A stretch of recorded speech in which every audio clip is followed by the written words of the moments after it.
Hello दोस्तों, नए video में आपका स्वागत है। दोस्तों, आपने थंबनेल और टाइटल में देख ही लिया होगा कि आज का विषय आज की जो वीडियो है इस विषय पर है। तो जैसे कि मैंने आज ही स्वरूप की डिवॉर्मिंग की है और ये डिवॉर्मिंग कैसे की है, क्या किया था, इसकी सारी जानकारी मैं इस वीडियो में देना चाहता हूँ। वैसे तो डिवॉर्मिंग की एक स्पेशल वीडियो मैंने एक स्पेशल आदमी से भी बनाई थी। तो जैसे मैं पुणे में गया था अभी पिछले महीने में, तो तब मैंने रेनिगेट हॉर्सेस जो केशव जी जोशी है उनसे भी डिवॉर्मिंग के बारे में काफ़ी अच्छी सी जानकारी जानकारी की वीडियो मैंने वहाँ पे बनाई थी। तो उन्होंने भी काफ़ी अच्छा एक्सप्लेन किया था उस वीडियो में। लेकिन आज प्रैक्टिकली हम देखेंगे कि घोड़े की डिवॉर्मिंग कैसे की जाती है। तो सबसे पहले तो घोड़े की डिवॉर्मिंग क्यों करना पड़ता है, डिवॉर्मिंग यानी क्या, और डिवॉर्मिंग करने का फ़ायदा घोड़ों के लिए क्या होता है, और ये जो डिवॉर्मिंग है वो क्यों की जाती है, तो इसके बारे में हम आज की वीडियो में जानकारी जानेंगे। ये वीडियो थोड़ी सी लंबी भी हो सकती है क्योंकि इसमें हम डिटेल्स जानकारी लेंगे कि डिवॉर्मिंग करने की तरीका क्या होता है, डिवॉर्मिंग क्यों की जाती है, किस प्रकार से डिवॉर्मिंग की जाती है, और घोड़े के पेट में जो कीड़े हो जाते हैं, जो वॉर्म्स हो जाती है, वो क्यों होते हैं। तो सबसे पहले हम ये जानेंगे कि डिवॉर्मिंग करने से पहले क्या क्या बातों का हमने ध्यान भी रखना चाहिए और डिवॉर्मिंग क्यों करनी पड़ती है। तो सबसे पहले बात आती है डिवॉर्मिंग हमें क्यों करनी चाहिए। तो दोस्तों, जैसे कि बहुत से लोग नए घोड़ा लेके आ जाते हैं घोड़ा लेने के बाद में बहुत सारे अच्छे उसको रख रखाव करते हैं, अच्छा खाना देते हैं, डाइट देते हैं, सप्लीमेंट्स है, कैल्शियम या अन्य जो जैसे जैसे उनको जानकारी मिलती है वैसे वैसे वो अपने घोड़ों को डाइट वगैरह प्रोवाइड करते हैं। लेकिन होता ऐसा है कि घोड़ा हेल्थ पकड़ता नहीं है, घोड़े के जो बॉडी कोट, हेयर कोट, उसको शाइन नहीं आती है। जैसी हेल्थ होनी चाहिए, जिस मात्रा में हम जितना उसको फूड दे रहे, फीड दे रहे हैं, उस हिसाब से उसकी हेल्थ नहीं होती है। तो इसका कारण है कि घोड़े के पेट में कीड़े होना। तो सबसे पहले हम अभी ये जानेंगे कि घोड़े के पेट में आखिर कीड़े होते क्यों हैं। तो ये एक मेरे हिसाब से जो मैं अनुभव किया हूँ, वैसे तो मैंने बहुत लोगों से जानकारी भी जानी है, लेकिन जो मैं अपना अनुभव बोलता हूँ कि घोड़े के पेट में शायद 3 से 4 चीज़ों के वजह से घोड़े के पेट में कीड़े हो जाते हैं। उसका मुख्य कारण है कि घोड़ा डायरेक्टली कीड़े तो खाएंगा नहीं, तो कीड़े जो है वो किस किस माध्यम से उसके पेट में जाते हैं ये अभी हम जानेंगे। तो इसका माध्यम एक ही है कि सबसे पहले तो हरा चारे में, अगर हरा चारे में गीलापन होगा, जैसा उसमें ज़्यादा मॉइस्चर्स होंगे, ज़्यादा पानी की मात्रा उसमें होगी, तो उसमें कभी कभी कीड़े हो जाना या कीड़े उसके साथ में पेट में चले जाना, ये एक कारण हो सकता है। दूसरा कारण है कि हम जो दाना देते हैं, जैसे भी जो भी दाना देते होंगे, वो अगर ठीक से रखा नहीं होगा, यानी गलत जगह पे रखा होगा, गीली जगह पे रखा होगा, या उस पर कीड़े लग जाना, इसके वजह से भी अगर वो फीड हम अपने घोड़े को देते होंगे तो इस वजह से भी घोड़े के पेट में कीड़े हो जाते हैं।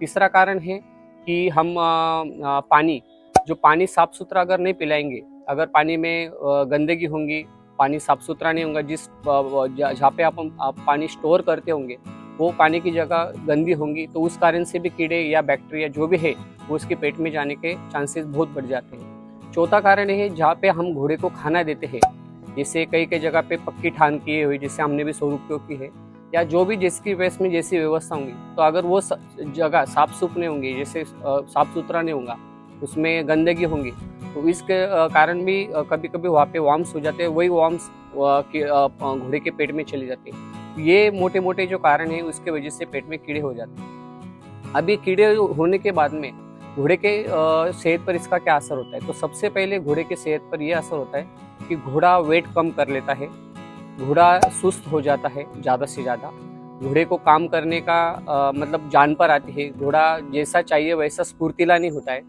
उसके बाद में उसका बॉडी कोट जो है वो काफ़ी रफली हो जाता है, उस पर कोई शाइन नहीं रहती है, सॉफ्ट नहीं रहता है, और उसके बाद में उसका जो डाइजेशन सिस्टम है वो सबसे कमज़ोर हो जाता है, क्योंकि जितने ज़्यादा क्वांटिटी में वॉर्म्स बढ़ेंगे उतना डाइजेशन सिस्टम स्लो होते जाएगा। तो ये एक मुख्य कारण है।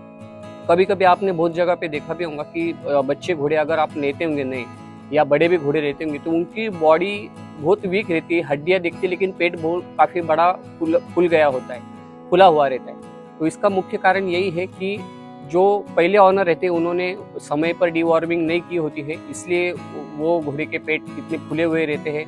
और ऐसे वक्त पर उनको डीवॉर्मिंग अगर नहीं किए तो आगे के इसमें अगर वो ज़्यादा टाइम तक वो कीड़े अगर घोड़े के पेट में रहेंगे तो बहुत सारी दिक्कतें आने का चांसेस है। उसमें सबसे मेन बात ये रहती है कि कॉलिक का एक कारण डीवॉर्मिंग समय पे ना होना ये भी है, या ज़्यादा कीड़े घोड़े के पेट में होना, इसकी वजह से भी कॉलिक हो सकती है, क्योंकि ये जो डाइजेशन सिस्टम है इसको पूरा डैमेज कर डालते हैं, और जो खाना हम देते हैं वो भी घोड़े को पचता नहीं है।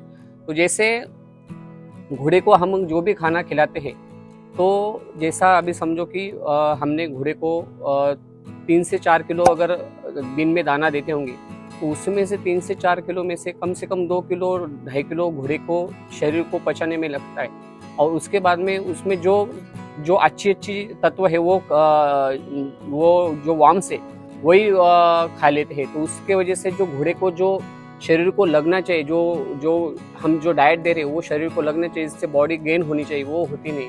ये भी इसका एक मुख्य कारण है। तो ये मोटी चीज़ें हैं कि जिससे वजह से हमें घोड़े की डीवॉर्मिंग करना ज़रूरी होता है। तो डीवॉर्म बहुत से लोगों को पता नहीं होता। जो वार्म्स यानी कीटक, जैसे जंत बोलते हैं, मराठी में जंत बोलते हैं, कोई कीड़े बोलते हैं, या जैसे हर लैंग्वेज में उसको अलग अलग नाम दिए जाते। तो लेकिन हम उसको कॉमनली एक इंग्लिश में नाम आता है वार्म्स यानी कीड़े हो जाना। तो पेट के कीड़े को मारने के लिए एक अलग अलग प्रकार की टैबलेट्स या दवाई आती है। जैसे कभी कभी हम बहुत सारे लोग मुझे भी मैसेज करते हैं इंस्टाग्राम पे कि हमने ये गोली दिया तो चलेगा क्या, ये गोली दिया तो चलेगा क्या। एक्चुअली हम किसी को सजेशन नहीं कर सकते, क्योंकि ये जो प्रोसीजर है वो एक डॉक्टर के कहने से या डॉक्टर के ऑब्जर्व में ही करना चाहिए, ऐसा मुझे लगता है।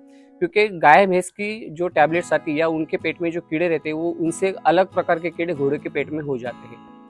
इसलिए घोड़े के जो डीवॉर्मिंग की जो दवाई आती है वो काफ़ी अलग आती है, जैसे कि एल्मेंडाजोन, फिलेमेंडाजोन, और एक लिक्विड फॉर्म में भी आता है। जैसे छोटे बच्चे होंगे तो अल्बोमार भी आता है, हाईटेक भी आता है। हाईटेक में भी लिक्विड में भी आता है, टैबलेट्स में भी आता है और इंजेक्शन में भी आता है। और कभी कभी कोई पेस्ट भी आती है, उसके नाम अभी मैं भूल रहा हूँ, तो मुझे उसमें इतना याद नहीं है। लेकिन ये अलग अलग प्रकार के थे। तो अलग अलग टाइप से अलग अलग घोड़े के हिसाब से वो देना चाहिए, जिसकी उसकी मात्रा, जैसे घोड़े का एज है, घोड़े का वजन है और घोड़े की बॉडी का कितना वेट है, उस हिसाब से वो टैबलेट्स हमें देनी पड़ती है। तो दोस्तों, घोड़े को डीवॉर्मिंग कैसे की जाती है, अभी इसके बारे में हम जानते हैं कि घोड़े के एग्जैक्टली डीवॉर्मिंग कैसे करनी चाहिए। तो दोस्तों, घोड़े की डीवॉर्मिंग करने से पहले घोड़ा कम से कम गोली जो भी लिक्विड या गोली देंगे, तो उससे पहले हम घोड़े को कम से कम 6 से 8 घंटे तक उसको खाली पेट रखना चाहिए। यानी गोली देने से 6 से 8 घंटा और गोली देने के बाद में भी 6 से 8 घंटा, यानी कम से कम 12 से 15 घंटा उसको अगर भूखा रखेंगे तो डीवॉर्मिंग काफ़ी अच्छे से सक्सेसफुली ये हो सकती है। तो इसका मुख्य कारण है कि गोली आप कौन सी देंगे, ये अलग अलग हिसाब से आती है। जैसे कि घोड़े के अगर देखा जाए तो डीवॉर्मिंग हर 3 से 4 महीने में करनी चाहिए। जैसे साल भर में अगर 4 महीने के हिसाब से पकड़ेंगे तो साल भर में 4 बार आपको 3 से 4 बार आपको गोली देनी है। जैसे अलग अलग टाइप से, जैसे कभी अलग साल दिया तो कभी अलग साल दिया, क्योंकि एक ही टाइप के कीड़े घोड़े के पेट में हो सकते हैं, यह हमें भी पता नहीं रहता। इसलिए अलग अलग साल्ट यूज़ करेंगे तो अलग अलग कीड़े उस हिसाब से मरेंगे और वो कीड़े एग्जिट होते जाएंगे। तो मैंने ये भी देखा है कि डीवॉर्मिंग के बाद में कभी कभी, जैसे केशवजी जोशी ने भी बोला था कि मैगी के जैसे कीड़े बाहर निकलते हैं। काफ़ी मात्रा में घोड़े के अगर डीवॉर्मिंग कर लेते तो उसके 1 से 2 दिन के बाद में काफ़ी सारे कीड़े बाहर निकल जाते हैं। तो कभी कभी ऐसा होता भी है, कभी कभी छोटे कीड़े भी होते हैं और कभी कभी होते भी नहीं। अभी मैं स्वरूप की बात करूँ कि जब से मैंने स्वरूप की डीवॉर्मिंग की है, यानी बचपन से, जैसे 3 महीने का था पहली डीवॉर्मिंग से लेके अभी उसके शायद ये 4थी या 5वीं डीवॉर्मिंग हो सकती है वो हिसाब से 20 महीने में। तो कभी भी आज तक उसके पेट में से कोई कीड़े नहीं निकले। लेकिन हम प्रोसीजर के हिसाब से और एक डाइजेशन सिस्टम हमेशा अच्छी होनी चाहिए, इसलिए हम डीवॉर्मिंग करते हैं। तो डीवॉर्मिंग करने की एक तरीका यही है, जैसे कि मैंने बोला कि 15 से 16 घंटे के एक कालावधि यानी एक पीरियड होना चाहिए। तो उसमें सबसे पहला जो मैं करता हूँ वो प्रोसीजर में बताता हूँ। सबकी अलग अलग राय होती है और सबका अलग अलग तरीका होता है। तो जैसे कि मैंने आज जैसे डिवॉर्मिंग की थी, तो स्वरूप को मैंने कल शाम में 6 बजे 7 बजे दाना डाल दिया था।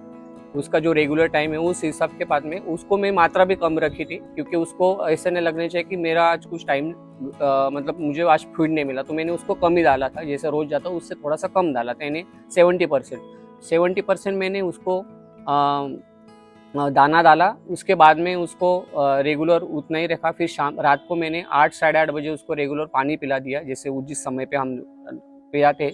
उसके बाद में मैंने उसको कोई भी चारा वगैरह डाला नहीं था। उसके बाद मैंने रात को 3 साढ़े 3 4 बजे उठकर उसको फेलमेंडाजोल, ये एक गोली आई थी, जैसे मैंने स्टोरी में भी डाला था। तो आपको मैं अभी बताऊंगा कि किस प्रकार से वो करना है। तो उसमें वो गोली का एक बारीक कर लेनी है, जैसे उसकी पाउडर कर लेनी है गोली की, और वो उसको उसमें थोड़ा सा चोकर और थोड़ा सा गुड़, इन तीनों का मिश्रण मिलाकर एक छोटा सा गोला बना लेना है, या तो छोटा थोड़ा सा बना के उसको मिक्स करके घोड़े को खिला देना है। तो इसका मुख्य कारण ऐसा रहता है कि अगर घोड़ा 5 से 6 घंटा भूखा रहेगा, तो उसके पेट में जो खिलाया हुआ है वो आगे के प्रोसीजर में चला जाता है, यानी लीथ के प्रोसीजर में चला जाता है। तो मेन जो पोर्शन है जहाँ पे घोड़ा खाना खा के स्टोर करता है, उस जगह पे थोड़ी सी जगह अगर रिकामी हो गई, यानी रेमटी हो गई, तो जो जो चीज़ हम खिलाएंगे, गुड़ है या जो गोली है, वो उस पर प्रोसीजर तुरंत चालू हो जाती है। और तुरंत प्रोसीजर चालू होने के बाद में जो अंदर के जो वार्म्स है वो उस पर आकर जो फीड हमने घोड़े को खिलाया उस पर वो आएंगे, उसको खाएंगे। वो गोली के माध्यम से उनका जो डिस्ट्रॉय होना है वो हो जाकर आगे के प्रोसीजर में फिर से वो भी एग्जिट के तरफ निकल जाते हैं। इसलिए ये घोड़े को भूखा रखना, या ये एक सबसे मेन इम्पोर्टेंट चीज़ है कि इसलिए घोड़े को भूखा रखा जाता है, ताकि ज़्यादा अगर हम दाना देंगे तो दादा दाने में उसकी जो गोली की पावर है वो कम हो जाती है। इसलिए घोड़े को जितना खाली पेट हम रखेंगे उतने डिवॉर्मिंग अच्छे तरीके से और सक्सेसफुली होने के चांसेस ज़्यादा होते हैं। तो इसलिए मैंने 3 साढ़े 3 बजे उसमें चोकर, गुड़ और जो गोली है उसका पाउडर बनाकर मैंने उस पर मिक्स करके उसको डाल दिया था। गुड़ का कारण मैंने केशव जी जोशी से ही जाना था कि गुड़ के वजह से घोड़ा जो टैबलेट है उसकी जो टेस्ट है वो उसको समझ में भी नहीं आती है और वो पूरा भी खा जाता है। तो भूखा पेट इसीलिए रखना पड़ता है घोड़े को। उसके बाद में फिर डिवॉर्मिंग करने के बाद मैंने गोली की प्रोसीजर देने के बाद में मैंने उसको स्वरूप को कम से कम सुबह 10 बजे, यानी रात को 8 बजे से लेके दूसरे दिन सवेरे 10 बजे तक कम से कम 12-14 घंटे वो खाली पेट ही था। और फिर 10 बजे के बाद में मैंने उसको थोड़ा सूखा चारा और थोड़ा मिक्स हरा चारा दिया, और उसके बाद में फिर रेगुलर प्रोसीजर के हिसाब से हम उसको फिर से अपने रेगुलर जो खाना है, डाइट है, दाना है, वो देते हैं। तो इस प्रकार से ये प्रोसीजर होती है। तो ये अलग अलग टैबलेट से अलग अलग, मैंने पहले भी बताया, जैसे अलग अलग टैबलेट है, अलग अलग लिक्विड है, एज वाइज है, वेट वाइज है, उनको उसके हिसाब से डिवॉर्मिंग करनी चाहिए। और डिवॉर्मिंग करने से घोड़े के अभी घोड़े को डिवॉर्मिंग करने से क्या क्या फ़ायदा होता है ये भी जान लो। कि घोड़े के डिवॉर्मिंग करने से घोड़े काफ़ी स्फूर्तिला हो जाता है। अगर पेट में कीड़े होंगे वो अगर निकल जाएंगे तो घोड़े को जो हम खिला रहे वो दाना उसके शरीर को लगेगा, उसकी हेल्थ अच्छी होंगी, उसकी ग्रोथ अच्छी होंगी, उसके मसल्स बनेंगे, और जो हम खिला रहे उसका परिपूर्ण फायदा घोड़े को मिलने वाला है। उसके बाद में उसके बिहेवियर में भी काफ़ी चेंजेस आ जाएंगे, पेट कम हो जाएगा, और उसका जो बॉडी शेप है वो काफ़ी अच्छा हो जाएगा, हेयर कोट काफ़ी अच्छा शाइनी हो जाता है। ये एक हेल्दी घोड़े की पहचान भी है, क्योंकि हेल्दी घोड़े के कभी भी आप देख सकते हैं, जो घोड़ा हेल्दी होता है, जो घोड़ा अच्छा होता है, बिल्कुल जिसको कोई बीमारी नहीं, वो घोड़े की स्किन कोट और उसका जो स्फूर्तिलापन है वो काफ़ी अच्छा रहता है। तो ये एक मेरा खुद का अनुभव मैं जानता हूँ कि जैसे स्वरूप आप देख सकते हो कि वो हमेशा स्फूर्तिला रहता है, क्योंकि इसका एक ही कारण है कि उसको जो भी हम खिलाते हैं, जैसे दाना है, चारा है, या अन्य जो भी चीज़ें, वो काफ़ी अच्छे से साफ सुथरा करके ही हम खिलाते हैं। इसलिए मेरे पास में अभी तक स्वरूप को 20 से 22 महीने 20 महीने मेरे पास हो गए हैं। अभी तक कोई भी प्रॉब्लम उससे आई नहीं है। हाँ ठीक है, लगना वगैरह ये जो है वो चीज़ें तो होती है, लेकिन जो मेजर प्रॉब्लम है, कभी कॉलिक की या पेट दर्द हुआ या लीद अटक जाना, पेशाब अटक जाना, ऐसी कुछ भी प्रॉब्लम अभी तक मुझे आई नहीं है। तो ये इसका है कि हम जितनी केयर अच्छी घोड़े की रखेंगे उतना घोड़ा अच्छा हेल्दी और हैप्पी रहता है। और दूसरी बात दोस्तों कि समय पर डीवॉर्मिंग के बाद में 2-3 और चीज़ें मैं इसमें ऐड करना चाहूँगा कि जैसे कि टीटी का इंजेक्शन है, जो वैक्सीनेशन हम बोल सकते हैं इसे। तो टीटी का इंजेक्शन है और एंटी रेबीज़ का इंजेक्शन है, ये बिल्कुल सभी ने लगाना ही चाहिए हर 6 महीने में। 6 महीने में या साल भर में। अगर टीटी का इंजेक्शन लगाए तो 6 महीने में कर लिया करो, और एंटी रेबीज़ होगा तो साल में एक बार भी लगाए तो भी चलता है। और एक कोई मिक्स वैक्सीनेशन आती है, लेकिन वो काफ़ी महंगी रहती है, लेकिन वो भी लगाना बहुत ज़रूरी रहता है। अगर जिस फार्म पे ज़्यादा घोड़े होंगे तो उन्होंने वो 5-5 ml या 2-2 ml की शायद उसकी मात्रा रहती है, वो अगर दे देंगे सभी घोड़ों को तो घोड़ों की हेल्थ भी काफ़ी अच्छी रहती है। तो इस प्रकार से हम डिवॉर्मिंग वगैरह करते हैं। तो दोस्तों ये वीडियो आपको कैसी लगी ज़रूर कमेंट्स में कहना। हर एक के अलग अलग तरीका रहता है, हर एक का अलग अलग सोच रहती है डिवॉर्मिंग करने की, अन्य घोड़े पालने की, फीड देने की। तो मैं करता हूँ जो प्रैक्टिकली वो ही मैं आपको बता रहा हूँ। तो आपको ये वीडियो कैसी लगी कमेंट्स में ज़रूर कहना, और नए होंगे तो चैनल को सब्सक्राइब कर देना। इसके बाद में मैं अभी बहुत लोगों की कमेंट्स भी थी कि आप स्वरूप को क्या डाइट देते हो क्या नहीं, तो इस पर भी वीडियो बनाऊंगा मैं। तो नेक्स्ट वीडियो अभी हम उसी पे बनाएंगे कि स्वरूप को हम क्या क्या डाइट दे रहे हैं अभी करंट में।